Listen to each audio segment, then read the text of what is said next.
Para entender como funcionam os processos judiciais, a repórter Thalita Mendes conversou com o juiz de direito Rodrigo Assunção. Confira. Eu gostaria que o senhor respondesse como funciona a tipificação. Bom, em primeiro lugar, qualquer pessoa que comete um fato, né, esse fato tem que se enquadrar em uma norma. Então, por exemplo, alguém que comete um homicídio. Esse homicídio está previsto no artigo 121 do Código Penal.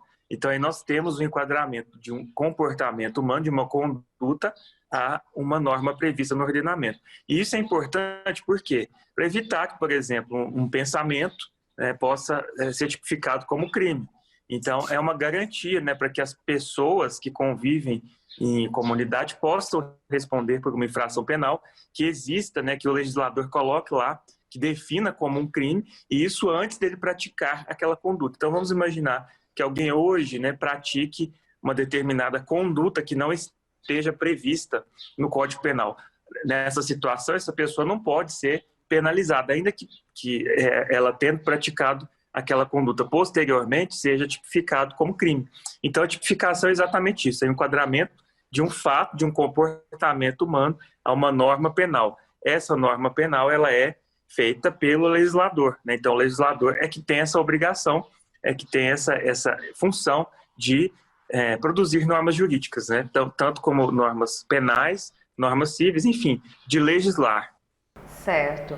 E quando um crime é levado às autoridades competentes, ou seja, o que se deve fazer para que esse crime seja realmente levado às autoridades, para que o criminoso seja julgado, por exemplo? Então, aí depende do tipo de ação penal, né? Em se tratando de uma ação penal pública, incondicionada, o que significa isso, né, para quem está assistindo, não é do direito? Vamos imaginar um crime de homicídio ou um crime de furto. Não depende da iniciativa da pessoa. Um crime no contexto de violência doméstica e familiar também, a depender do crime, né, não depende da vítima. A autoridade policial ou o próprio Ministério Público, quando toma ciência da prática de um crime, ele tem a obrigação de instaurar ou um inquérito policial ou uma investigação criminal por parte do Ministério Público, que o Ministério Público também tem essa atribuição de investigar, para dar início àquela investigação.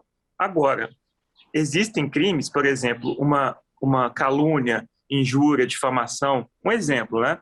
Que a própria vítima ela tem que tomar essa iniciativa. Ou então, crimes em que estejam também condicionados a essa representação da vítima. Alguns crimes, são poucos, né? Eles dependem dessa iniciativa da vítima, mas a maior parte não. Sim, então a maior parte dos crimes, porque tem crimes que as vítimas não querem, até por medo do agressor, elas não querem prestar queixa. Então, a maioria dos crimes eles podem ser investigados, o criminoso vai ser julgado mesmo se a vítima não comparecer ali, prestar queixa, enfim. Sim, é um problema muito, muito sério, até, por exemplo, em processos que envolvem vítimas que acabam sobrevivendo, ou crimes de roubo, né, a vítima tem esse receio de depor em juízo. Só que o depoimento da vítima é muito importante para desvendar o fato criminoso, né? Então, essa situação acaba atrapalhando a própria ação penal, né, para se desvendar quem praticou aquele crime. Sim. E como funciona a investigação? Eu estava lendo sobre e às vezes alguns processos eles voltam à etapa de investigação. Como funciona isso? Tem um prazo estabelecido ou não? Então, pode ocorrer, né, que em determinadas investigações a autoridade policial ela dependa de outras diligências para se descobrir a autoria da infração penal. Por exemplo, alguém praticou um roubo e não se sabe quem foi o autor daquele roubo. Então, o delegado de polícia ou mesmo o promotor de justiça, eles vão promover diligências para se chegar à apuração daquele fato. O Código de Processo Penal, ele estabelece o prazo de 10 dias quando eu sei quem é o autor do fato, né, quem é uma pessoa que é suspeita, para que o inquérito seja concluído, ou 30 dias se essa pessoa estiver solta.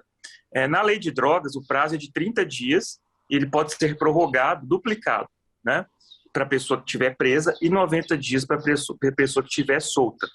A consequência do descumprimento desse prazo, quando há alguém preso, é que a pessoa pode ser colocada em liberdade. Então, vamos imaginar que alguém foi preso pelo crime de tráfico de drogas, né? Se esse inquérito não for concluído dentro desse prazo, ou se o Ministério Público também não propor a ação penal, não oferecer a denúncia, essa pessoa pode ser solta por implicação legal. Ou seja, o legislador é que definiu dessa maneira.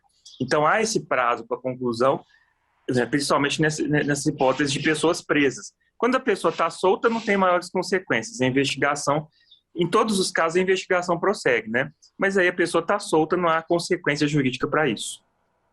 Olha, o doutor Rodrigo, como é conhecido, é muito querido pela população paracatuense e trouxe aí alguns esclarecimentos sobre os processos judiciais. As outras partes desta entrevista importante você acompanha na semana que vem em nossos telejornais. E se você tem dúvidas sobre estes e outros assuntos da esfera judicial, envie sua sugestão de entrevista. Envie sua sugestão de reportagem para o nosso WhatsApp, é o 38999273031.